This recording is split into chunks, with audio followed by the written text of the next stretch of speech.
Hello everyone, how are you doing? This is Helper Hut here with another quick tutorial.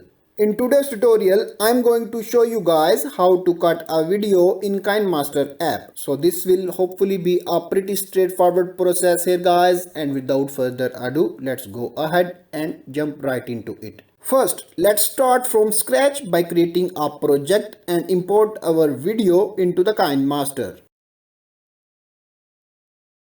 Select your video on the timeline, then go to the point you want to cut.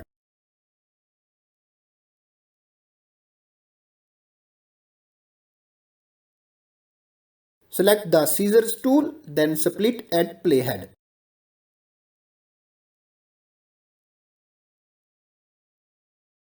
Select the part you want to remove, then hit the delete button.